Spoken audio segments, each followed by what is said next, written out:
بسم اللہ الرحمن الرحیم۔ حضرت اویس کرنی رحمۃ اللہ علیہ کا واقعہ۔ حضرت حرم بن حیان رحمۃ اللہ علیہ تعالیٰ فرماتے ہیں، میں حضرت اویس کرنی کو ڈھونڈنے چل پڑا، ڈھونڈنے بھی اسے نکلا جسے کسی نے نہیں ڈھونڈا، اور جو کبھی کسی کو نہیں ملے حضرت اویس کرنی۔ یہ فقرہ کسی درویش نے حضرت اویس کرنی کے لیے کہا، یہ فقرہ بھی انہی پہ فٹ ہوتا ہے، اسی کسے دے کچھ نیجے لگ دے، نہ کوئی ساڈا دردی، کوئی یارانہ نہیں، کوئی دوستانہ نہیں۔ حضرت اویس کرنی کا مزار بھی کنفرم نہیں کہ کدھر ہے، اپنا جو ہے انداز سارے زمانے سے علیحدہ کر کے رکھا ہوا ہے۔ حضرت خواجہ اویس کرنی کو ڈھونڈتے ڈھونڈتے کہتے میں گیا کرن گیا۔ حضرت داتا صاحب نے اس کو لکھا ہے، فرماتے ہیں میں گیا، لوگوں نے مجھے کہا وہ تو حج کرنے چلے گئے ہیں۔ کہتے ہیں جب میں مکے گیا میں نے لوگوں سے پوچھا اویس کرنی آئے تھے، کہنے لگے ہم تو نہیں جانتے، ویسے بھی اللہ کے جو بندے ہوتے ہیں وہ ظاہر نہیں ہوتے، وہ چھپے ہوتے ہیں۔ کہا کون اویس کرنی؟ تو انہوں نے کہا حضرت اویس کرنی، چہرے پر برس کے داغ ہیں، کمزور سا وجود ہے، داڑھی زیادہ گنی نہیں۔ جب حالات بتائے تو کہنے لگے اس طرح کا ایک شخص آیا تھا، اس نے طواف کیا تھا، پہلے بھی دنیا کرتی ہے۔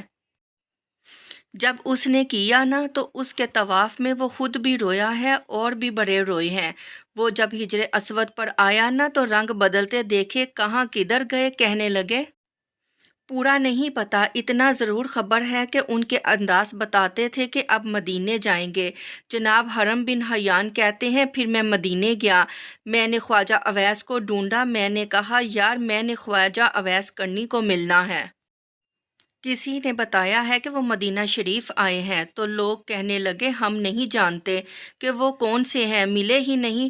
تو کہا کہ باریک سا وجود ہے، پرانا سا لباس ہے، برس کے داغ ہیں، چہرے پر داڑھی زیادہ گنی نہیں، کسی کو پاس نہیں بٹھاتے۔ پھر ایک جملہ اور کہا، سنا ہے روتے ہیں تو بڑے درد سے روتے ہیں، سنا ہے بھیگی رہتی ہیں پلکیں، کہتے ہیں اس طرح کی ان کی کیفیت ہے۔ کہتے ہیں میں نے کہا وہی تو اویس کرنی تھے، کدھر گئے؟ کہنے لگے کوئی خبر نہیں۔ جب وہ آئے تو ان کے آنے کا انداز ہی نرالا تھا، سسکیاں اور آہیں نکل گئیں اس شخص کی جب وہ مدینے آیا۔ حضرت حرم بن حیان کہتے ہیں میں ڈھونڈتا رہا، تلاش کرتا رہا، ہمارے ایک کمزور سے آدمی کو ریت کے ٹیلے پر بیٹھ کر وضو کرتے دیکھا۔ کہتے ہیں جب ان کا وضو مکمل ہوا تو میں نے کہا السلام علیکم، کہتے ہیں انہوں نے چہرہ نہیں پھیرا، وہی بیٹھے بیٹھے کہنے لگے وعلیکم السلام یا حرم بن حیان، یا حرم بن حیان وعلیکم السلام۔ کہتے ہیں میں نے کہا آپ کون ہیں؟ کہنے لگے وہی ہوں جسے تو مکے اور مدینے ڈھونڈتا رہا ہے۔ کہتے ہیں میں نے کہا حضور آپ میرا نام کیسے جانتے ہیں؟ حضرت اویس کرنی بول کر فرمانے لگے، کہنے لگے کیا کہا تو نے؟ میں کیسے تجھے جانتا ہوں؟ فرمانے لگے تو مجھ سے پیار کرتا ہے، میری روح تیری روح کی جاننے والی ہے، یہ روحوں کا رشتہ ہے، یہ خطا نہیں جایا کرتا۔ میری روح تیری روح کو جانتی ہے، یہ کیسے ہو گیا؟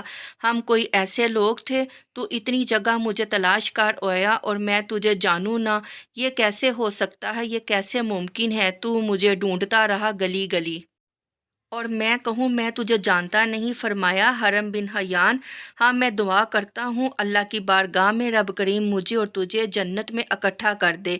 کہتے ہیں جب انہوں نے یہ دعا کی تو وہ چل پڑے۔ میں نے کہا حضور کہاں جا رہے ہیں؟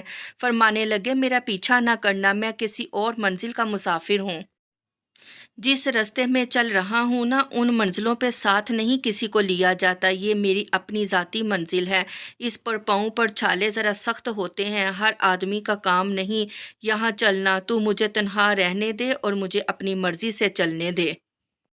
کہتے ہیں میں نے منت کی تو کہنے لگے بس تو نے جدوجہد بڑی کی تھی تو تیرے ساتھ ملاقات کر لی، تجھے پہچان لیا، تیرے ساتھ بات کر لی، ورنہ میں کہہ چکا ہوں اسی کسے دے کچھ نہیں لگ دے۔ اسی لیے میں نے حضرت غالباً امام شرانی رحمۃ اللہ علیہ کے حوالے سے پڑھا ہے کہ قیامت کے دن جب حضرت اویس کرنی جنت میں جائیں گے، ممکن ہے کہ اس وقت بھی لوگوں کو دیدار نہ کرایا جائے، بلکہ امام شرانی کہتے ہیں اللہ 70,000 فرشتے ان کی شکل کے پیدا فرمائے گا اور ان کے جرمٹ کے اندر چھپا کے ان کو جنت میں داخل کرے گا۔ ملاقات کس سے ہوگی؟ صرف انہی سے ہوگی جن کے لیے انہوں نے زندگی گزار دی، یا خدا سے ملیں گے یا مصطفیٰ کریم سے ملیں گے۔